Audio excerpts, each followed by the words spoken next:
Você foi o maior erro da minha vida. Essas foram as primeiras palavras que me lembro de ouvir da boca da minha mãe. Eu devia ter uns 5 ou 6 anos, e aquilo nunca saiu da minha mente. Desde cedo eu aprendi que, dentro daquela casa, eu era um peso, uma vergonha, uma mancha que meus pais nunca perdoariam. Enquanto isso, meu irmão Daniel era tratado como se tivesse nascido coroado.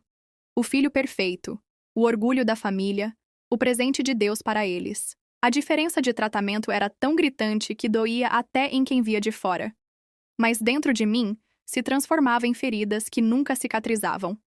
Daniel podia quebrar qualquer coisa, mentir, até levantar a mão para mim, e nada acontecia. Eu, por outro lado, bastava respirar do jeito errado e já era motivo para gritos, ofensas e castigos intermináveis. Você destruiu a nossa vida, minha mãe repetia, quase como um mantra. Se não fosse por você, eu teria sido feliz, dizia meu pai como se eu fosse uma pedra no sapato, um erro de cálculo. Na escola, eu era a garota mal vestida, que nunca tinha um lanche decente porque minha mãe dizia que gastar comigo era desperdício. Enquanto Daniel sempre aparecia com os melhores tênis, celulares novos, roupas caras, eu tinha que me contentar com restos e esmolas. Pior que isso, quando alguém perguntava sobre mim, meus pais respondiam com um sorriso amarelo e uma frase que me corroía. Ah, essa aí nasceu só para nos dar trabalho. O que mais me revoltava não era só o favoritismo, mas a forma como eles se esforçavam em me destruir emocionalmente. Daniel cresceu acreditando que era melhor do que eu em tudo. E para ele, era conveniente. Sempre que precisava, me usava de bode expiatório. Se ele chegava bêbado em casa, a culpa era minha porque eu não dava exemplo. Se ele quebrava alguma coisa, adivinha? Eu tinha provocado. E meus pais engoliam tudo, como se fosse verdade absoluta. Aos 15 anos, ouvi meu pai dizer a frase que me transformou por dentro. Daniel é a nossa salvação. Você é o nosso castigo. A partir desse dia, prometi a mim mesma que nunca mais choraria na frente deles. Eu ia engolir cada ofensa, cada humilhação, cada desprezo. Mas não eternamente, porque um dia, eu jurava, eles iam engolir tudo de volta. E não seriam lágrimas que escorreriam. Seria o gosto amargo da própria ruína. E assim cresci, em silêncio, mas com fogo queimando dentro de mim. Eu só precisava esperar o momento certo. Na adolescência, as coisas só pioraram.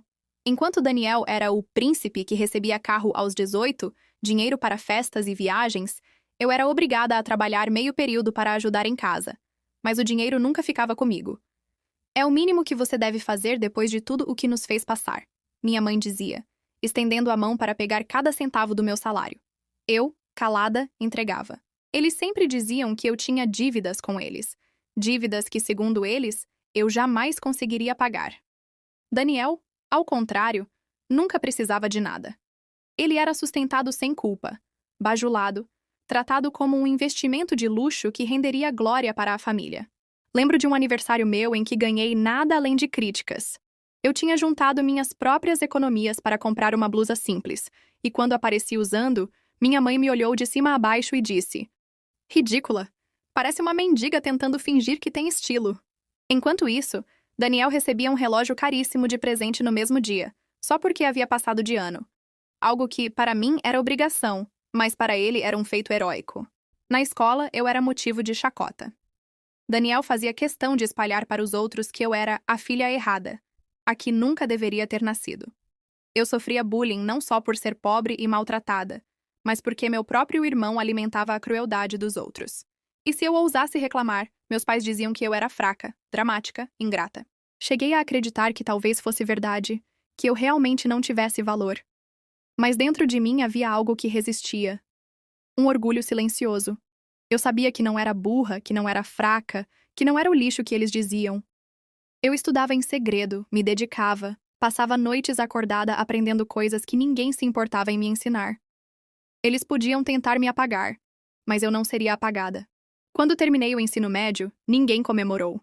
Daniel ganhou uma festa luxuosa quando terminou o dele, mas eu mal recebi um parabéns.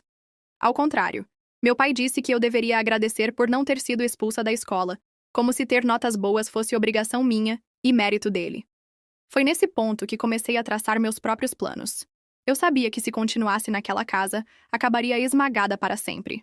Então, silenciosamente, decidi juntar dinheiro. Pegava bicos, guardava moedas, escondia pequenas quantias que meus pais não descobriam. Eles pensavam que eu continuava sendo a idiota obediente que entregava tudo, mas estavam enganados. Aos 19 anos, consegui minha primeira vitória. Uma bolsa integral em uma universidade de fora da cidade. Quando contei, esperando pelo menos um mínimo de reconhecimento, ouvi meu pai bufar. E quem vai cuidar da casa enquanto você finge que estuda? Minha mãe completou. Não precisa nem se dar ao trabalho. Você não vai conseguir passar de 6 meses lá. Vai voltar de joelhos. Naquele dia, eu decidi. Não voltaria nunca mais de joelhos. Se algum dia eu voltasse, seria com eles no chão, implorando. Quando finalmente saí de casa para ir à universidade, foi como respirar pela primeira vez. O ar longe deles parecia mais leve, mais vivo. Mais claro, minha liberdade teve um preço. Eu cheguei sem dinheiro, sem apoio, sem nada além da bolsa de estudos e da determinação de nunca mais ser humilhada como antes. Os primeiros meses foram os mais difíceis. Trabalhava em cafeterias, em bibliotecas, até limpando casas para conseguir pagar aluguel e comida. Dormia pouco, comia o que dava, mas ainda assim, cada noite longe daquela casa era uma vitória. Não havia mais gritos me chamando de peso morto. Não havia mais meu irmão rindo de mim à mesa. Era só eu contra o mundo. E pela primeira vez, isso não me assustava. Enquanto eu ralava para sobreviver, Daniel vivia como um rei. Descobri por conhecidos que meus pais tinham comprado um apartamento para ele, mesmo sem nunca ter terminado um curso. Ele vivia às custas deles, frequentando festas, exibindo roupas caras, sempre posando como o filho exemplar. Era revoltante, mas também me dava ainda mais força. Eu sabia que, no fundo, toda aquela vida dele era sustentada por uma mentira. E mentiras sempre desmoronam. Aos poucos comecei a me destacar na faculdade. Minhas notas eram altas, os professores me notavam, e logo consegui uma vaga de estágio em uma empresa renomada. Era apenas o começo, mas foi ali que percebi que o esforço sempre fala mais alto do que o berço. Eu não tinha família para me erguer, mas tinha vontade. E essa era a minha arma secreta. E como se não bastasse, cada conquista minha parecia arder nos ouvidos da minha família. Quando meus pais souberam do estágio, a reação não foi de orgulho, foi de desprezo. E isso não é nada, Daniel já fez coisas muito maiores. Minha mãe disse, mentindo descaradamente, já que ele não fazia absolutamente nada além de gastar. Meu pai completou. Veremos até quando vão aguentar você nessa empresa. Você não tem perfil para isso. Era impressionante como eles conseguiam inverter tudo. Nunca aceitavam que eu estava crescendo, sempre tentavam reduzir minhas vitórias ao pó. Mas o que eles não percebiam é que quanto mais me diminuíam, mais eu crescia por dentro. Foi nesse estágio que aprendi não só sobre trabalho, mas também sobre pessoas, contatos, caminhos que poderiam me levar para longe de tudo o que eu tinha sofrido. Fiz amizades que se tornariam pilares da minha vida. Conheci pessoas que acreditaram em mim de verdade, algo que jamais havia sentido dentro da minha casa. E enquanto eu construía um futuro, Daniel afundava cada vez mais em dívidas escondidas. Ele se acostumou tanto ao luxo bancado pelos meus pais que gastava sem limites, sem medir consequências. Cartões estourados, empréstimos, festas caríssimas. E meus pais, cegos, continuavam cobrindo cada buraco, como se ele fosse intocável. Eu observava de longe. Não interferia, não opinava, apenas esperava. Porque eu sabia, a vida sempre cobra, e a queda dele seria o início da ruína de todos. Foi nessa época que uma ideia começou a nascer dentro de mim. Eu não seria apenas a filha que sobreviveu ao desprezo. Eu seria a filha que faria justiça. Os anos seguintes foram uma batalha silenciosa. Eu estudava, trabalhava, construía minha carreira, enquanto Daniel e meus pais continuavam na bolha de arrogância e indulgência deles. Quanto mais eu avançava, mais minha raiva se transformava em estratégia. Cada desprezo que levei, cada grito, cada palavra venenosa, tudo aquilo agora era combustível para meu plano. Consegui minha primeira promoção importante no trabalho, e com ela veio autonomia e reconhecimento. Meus colegas me admiravam, meus chefes confiavam em mim, e eu finalmente senti o gosto do respeito verdadeiro. Mas não era o suficiente apenas vencer profissionalmente. Eu queria que eles sentissem o mesmo choque que eu sentia durante toda a vida, a humilhação de perceber que a filha que eles menosprezaram era, na verdade, a mais capaz. Enquanto isso, os primeiros sinais da queda da família começaram a aparecer. Daniel havia se metido em problemas sérios por conta de apostas e empréstimos que nunca pagou. Meus pais, cegos pelo favoritismo, começaram a cobrir cada erro, mas a fatura estava ficando alta demais. A sociedade que antes admirava a família começou a notar rachaduras. Empresas em que eles tinham ações começaram a questionar sua gestão. Amigos distantes começaram a se afastar. E a imagem perfeita do filho amado e da família exemplar começou a ruir. Eu não precisava interferir. A própria arrogância deles os destruía. Mas meu senso de justiça gritava por ação. Eu planejava cada passo com cuidado. Construir minha independência financeira sólida, garantir contatos estratégicos e estudar cada ponto fraco que eles exibiam ao mundo. Cada vitória minha se tornava uma martelada invisível no pedestal em que haviam colocado Daniel. E então veio o dia em que precisei enfrentar meu passado de frente. Meus pais tentaram me ligar, implorar por atenção, mas eu apenas sorri internamente. Daniel tentou aparecer, ostentando uma vida que não existia mais por trás do brilho falso. Mas sua presença me dava apenas mais certeza de que o tempo da retribuição estava próximo. No trabalho, conquistei um projeto que colocaria minha carreira em evidência nacional. Era minha chance de provar para o mundo, e também para eles, que eu não era o erro que sempre diziam. Ao mesmo tempo, comecei a movimentar discretamente meus recursos para criar oportunidades que só eu teria acesso, enquanto eles, confiantes, continuavam achando que nada poderia me alcançar. O poder de observar tudo desmoronar lentamente, sem parecer que eu estava fazendo nada, era delicioso. Mas não era apenas vingança. Era justiça. Eu queria que eles sentissem o mesmo frio na espinha que eu sentia durante anos. Aquele medo de perder tudo. Aquele desespero que cresce quando você percebe que o chão sob seus pés não é sólido. E, finalmente, eu estava pronta para o primeiro movimento estratégico que mudaria tudo. O primeiro passo da minha vingança foi silencioso: informação. Se havia algo que aprendi no mundo corporativo, é que quem detém a informação controla o jogo. E eu conhecia minha família como ninguém. Sabia de cada dívida escondida de Daniel, cada empréstimo absurdo, cada desvio que meu pai fazia em nome da boa aparência, cada mentira que minha mãe sustentava para manter a pose de matriarca perfeita. Comecei a registrar tudo: documentos, mensagens, prints, até testemunhos de pessoas que tinham sido enganadas ou prejudicadas por eles. Tudo ia para uma pasta secreta que eu alimentava pacientemente. Não havia pressa. Eu queria que fosse impecável. Enquanto isso, minha vida florescia. Recebi convites para palestras, passei a ser reconhecida como referência na minha área e, aos poucos, fui construindo um patrimônio sólido. Tinha meu apartamento, meu carro, investimentos. Era tudo o que eles diziam que eu jamais teria. E, ironicamente, conquistei sem precisar de um único centavo deles.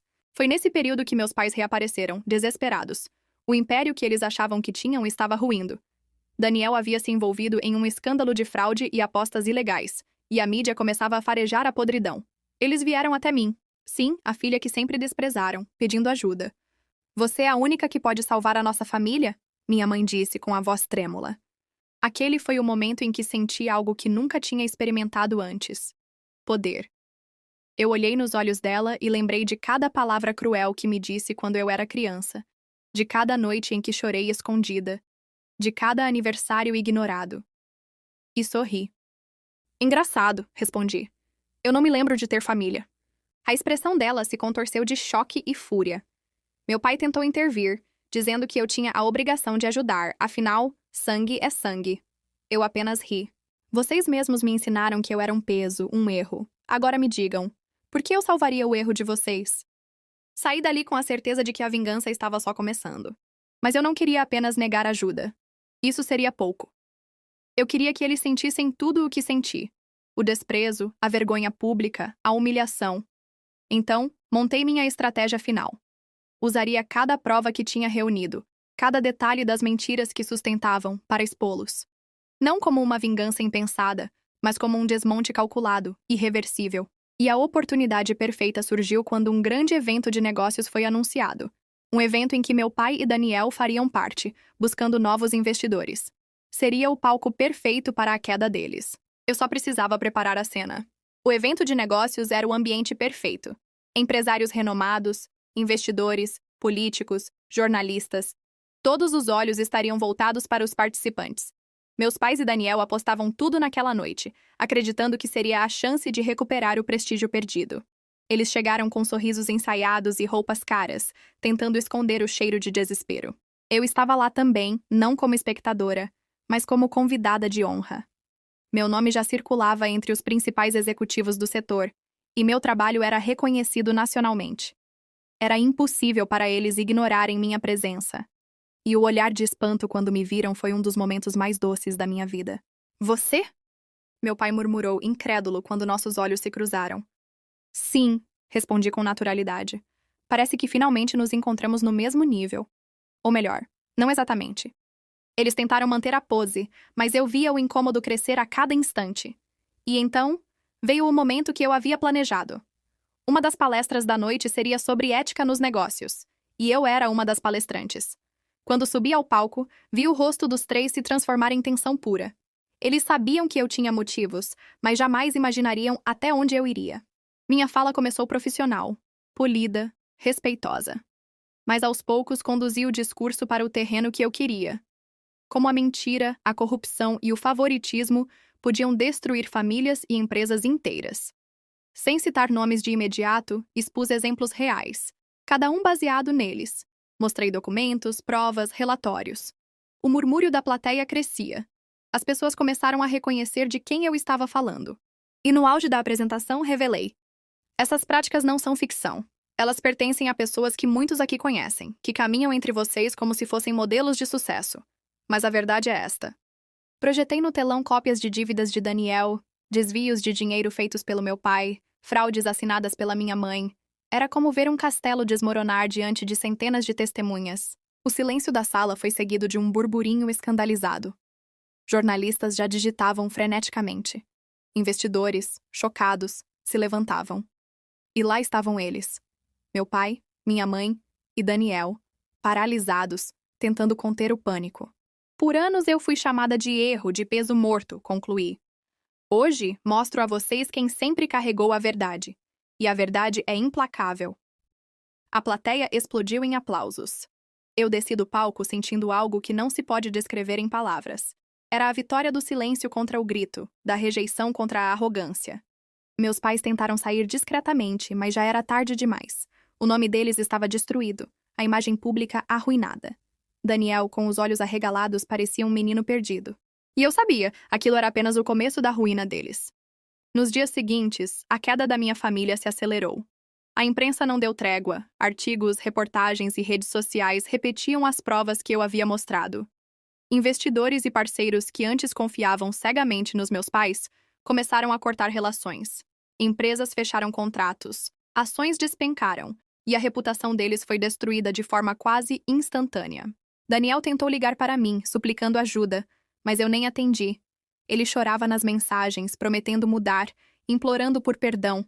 Cada palavra que ele digitava me lembrava dos anos em que fui humilhada, desprezada, invisível. Senti uma onda de satisfação misturada com desprezo. Ele sentia o que eu sentia a vida inteira, e eu não faria nada para aliviar sua dor. Meus pais, por outro lado, procuraram advogados, tentando minimizar os danos. Mas as provas que eu havia reunido eram irrefutáveis. Cada dívida oculta, cada fraude, cada injustiça estava registrada, organizada, pronta para ser usada contra eles. Não havia escapatória. Era a justiça que eles jamais aplicaram a mim. Enquanto isso, minha vida continuava a prosperar. Meu trabalho me rendia reconhecimento nacional, meu patrimônio crescia e meus contatos se transformaram em aliados poderosos. Eu finalmente me sentia segura, livre do peso da família que me destruiu. Não era apenas uma questão de vingança, era sobre reconstruir minha vida longe da toxicidade que sempre me perseguiu. E então veio o momento de fechar o círculo. Um processo legal foi iniciado contra meus pais e Daniel por fraude, desvio de fundos e manipulação financeira. As audiências foram intensas, e pela primeira vez, eles experimentaram o frio da exposição pública que tanto me fez sofrer. Advogados, jornalistas, antigos parceiros. Todos viraram testemunhas contra eles. Enquanto assistia, lembrava das noites em que chorava escondida, dos aniversários ignorados, das palavras cruéis que martelavam minha mente. Cada lágrima acumulada se transformou em força. Cada insulto e humilhação que recebi foi convertido em estratégia, paciência e determinação. Eu não era mais a filha desprezada. Eu era a arquiteta da própria justiça. No tribunal, Daniel teve que admitir suas dívidas e falcatruas. Meus pais, envergonhados e derrotados, tentavam se justificar, mas ninguém os ouvia. Era a humilhação que eles plantaram em mim, refletida em cada olhar, em cada palavra de condenação. E enquanto eles desmoronavam, eu senti uma paz profunda. O peso que carreguei por tantos anos finalmente se transformava em liberdade. Eu não precisava mais provar nada para eles, nem para o mundo. Minha vida finalmente pertencia a mim. Mas ainda havia um último detalhe a resolver: garantir que não houvesse chance de eles se reerguerem. A ruína completa deles estava próxima, e eu sabia exatamente como fazê-la. Depois do tribunal, percebi que a queda deles ainda não estava completa. Meus pais e Daniel estavam arruinados financeiramente, mas tinham ainda algum capital escondido e amigos influentes tentando ajudá-los a recuperar o prestígio perdido. Eu não podia permitir. Cada centavo deles, cada contato, cada chance de reerguer-se precisava ser extirpada. Comecei então a agir nos bastidores. Usei minha rede de contatos no mercado, advogados de confiança e até antigos colegas de Daniel que ele ignorou durante anos. Cada ação era calculada, silenciosa, mas mortal.